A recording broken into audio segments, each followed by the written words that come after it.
क्या भारत 2026 तक एक विकसित राष्ट्र बन सकता है? आज हम उसी महत्वाकांक्षी योजना के अंदर झांकने वाले हैं जो इस सपने को हकीकत में बदलने का वादा करती है। चलिए, भारत के बजट 2026 में छुपे इस रणनीतिक खाके को जरा करीब से देखते हैं। तो ये जो लाइन है ना, विकसित भारत, महत्वाकांक्षा और समावेशन में संतुलन, ये सिर्फ एक नारा नहीं है। ये वो सोच है जो इस पूरे बजट को चला रही है। इसका मतलब है कि तेज आर्थिक विकास तो चाहिए, लेकिन सामाजिक न्याय के साथ, मतलब तरक्की ऐसी हो जिसका फायदा देश के हर इंसान तक पहुंचे। तो आज हम क्या क्या देखने वाले हैं?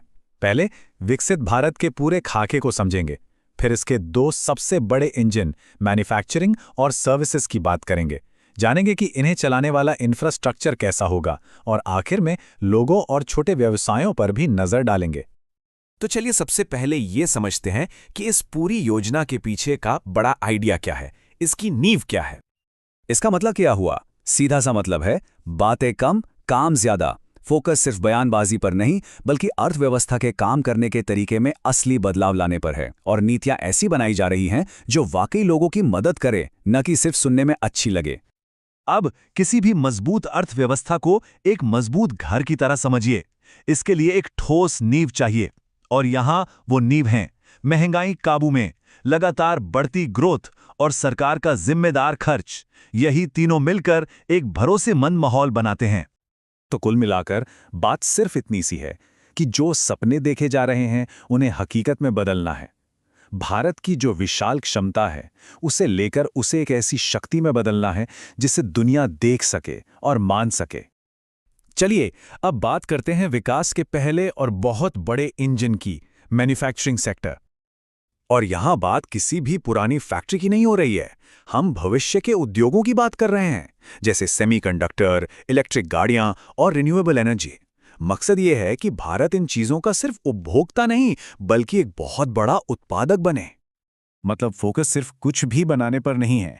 रणनीति साफ तौर पर उन सेक्टर्स को टारगेट कर रही है जहां टेक्नोलॉजी और वैल्यू सबसे ज्यादा है, ताकि देश ग्लोबल सप्लाई चेन में एक अहम खिलाड़ी बन सके।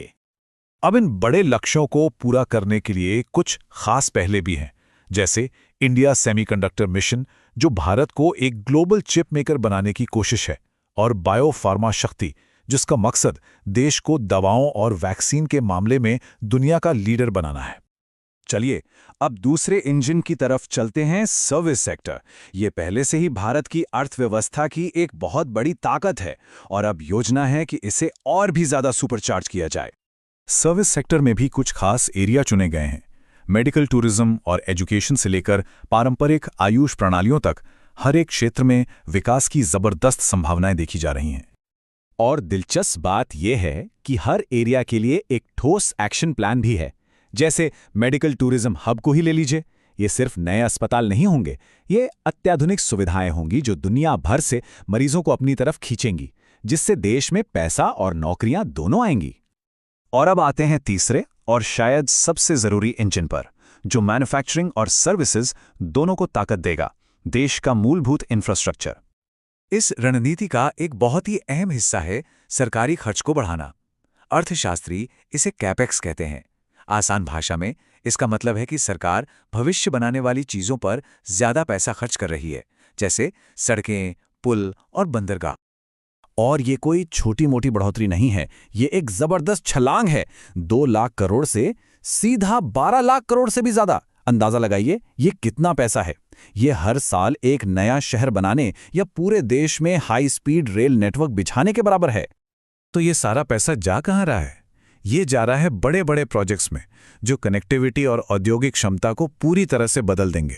नए फ्रेट कॉरिडोर से लेकर हाई स्पीड रेल तक, ये प्रोजेक्ट्स पूरे देश को एक दूसरे से और बेहतर तरीके से जोड़ने का काम करेंगे।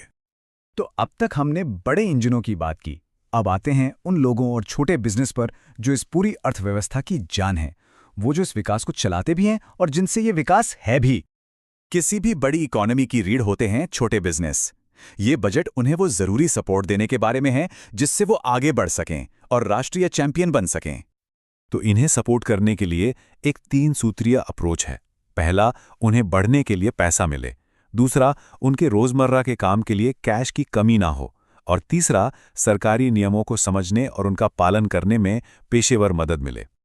जैसे इक्विटी सपोर्ट के लिए एक एसएमई ग्रोथ फंड है जो छोटे व्यवसायों को विस्तार के लिए जरूरी पैसा देगा। ट्रेड्स जैसे प्लेटफॉर्म को अनिवार्य करने का मतलब है कि व्यवसायों को उनके बिल का पैसा जल्दी मिलेगा, और कॉर्पोरेट मित्र जैसे कार्यक्रम उन्हें जटिल नियमों को समझने में मदद करेंगे।